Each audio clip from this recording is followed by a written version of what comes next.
جی class, جیسا کہ ہم نے ابھی حصہ اول میں اس چیپٹر کی ریڈنگ کی، تو اب ہم اپنی جو مشق ہے اس کی طرف آتے ہیں. تو سب سے پہلے جو آپ جب یہ اپنی مشق کاپی پہ کریں گے، اپنا ہوم ورک کریں گے، تو آپ نے سب سے پہلے الفاظ معنی لکھنے، اس کے بعد آپ نے ایکسرسائز کرنی ہے.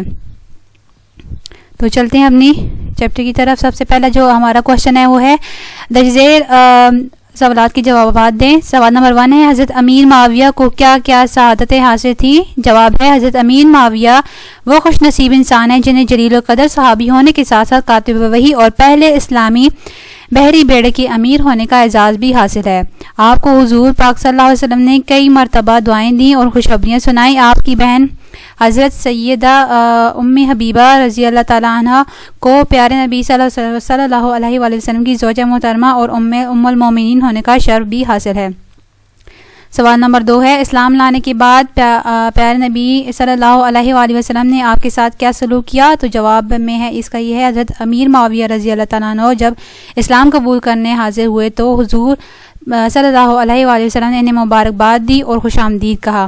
پیارے نبی چونکہ حضرت امیر معاویہ رضی اللہ عنہ کی صلاحیت و قابلیت سے آگاہ تھے، اس لیے انہیں خاص قرب سے نوازا.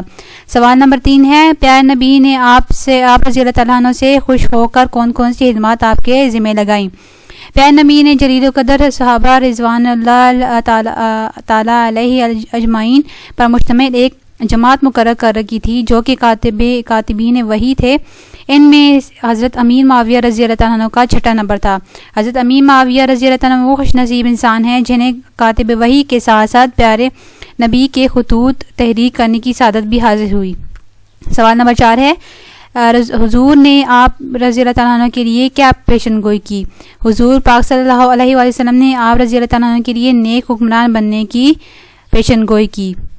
سوال نمبر 5 ہے خلفائے راشدین اجمعین کے دور خلافت میں آپ نے کیا کارنامے سر انجام دیے؟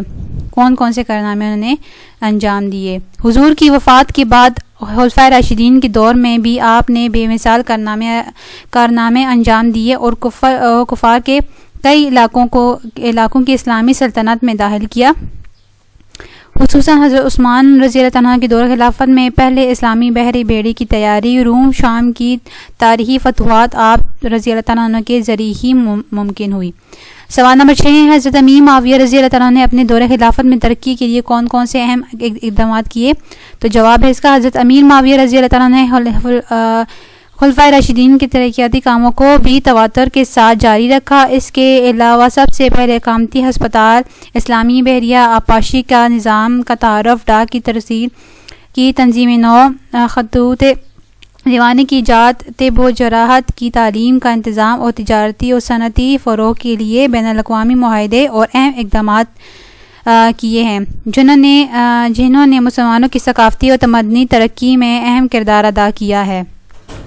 سوال نمبر جو ہے 7 ہے حضرت امیر معاویہ رضی اللہ عنہ کا انتقال کب اور کتنے برس کی عمر میں ہوا اور آپ کہاں مدفون ہیں؟ مدفون مطلب کہاں پہ وہ دفن ہے. تو اس کا آنسر ہے 22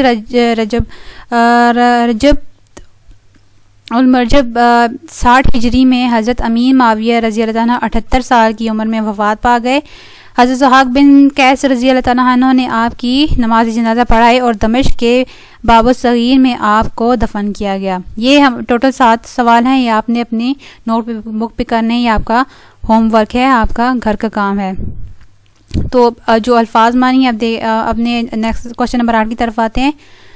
درج ذیل الفاظ کے معنی لکھیں اور ان کے جملے بنائیں. تو سب سے پہلا ہے کاتب وحی. حضرت امیر معاویہ رضی اللہ عنہ کاتب وحی تھے. جلیل القدر حضرت امیر معاویہ رضی اللہ عنہ جلیل القدر صحابی تھے. بحری بیڑا حضرت امیر معاویہ رضی اللہ عنہ کو اسلامی بحری بیڑے کے امیر ہونے کا اعزاز حاصل ہے. خوش قسمت میں بہت خوش قسمت ہوں کہ میں ایک مسلمان گھرانے میں پیدا ہوا یا ہوئی ہوں. ٹھیک ہے. پیشن گوئی. محکمہ موسمیات نے کل بارش ہونے کی پیشن گوئی کی. خاتم درات ہم نے اپنے مہمانوں کی خاتم درات کی. تاریخی فتوحات. سن 1965 کی جنگ میں پاکستان نے بھارت کو شکست دے کر تاریخی فتح حاصل کی. مثالی کردار. حضرت عمر رضی اللہ عنہ مثالی کردار کے مالک تھے. یہ جو ہیں جملے آپ نے ان کی تو ہم نے لکھ لیے تھے معنی، تو آپ ان کو ابھی سے فہم کے ان کی جملے لکھنے ہیں اپنی نوٹ بک پہ. سب سے پہلے آپ جب اپنی مشق سٹارٹ کریں گے الفاظ مانی کوشچن آنسر کرنے ہیں, سوال جواب کرنے ہیں آپ نے, پھر اس کے بعد آپ نے جملے لکھنے ہیں. اسی کے ساتھ ہماری کلاس ختم ہوئی. انشاءاللہ ہم نیکسٹ کلاس میں ملیں گے.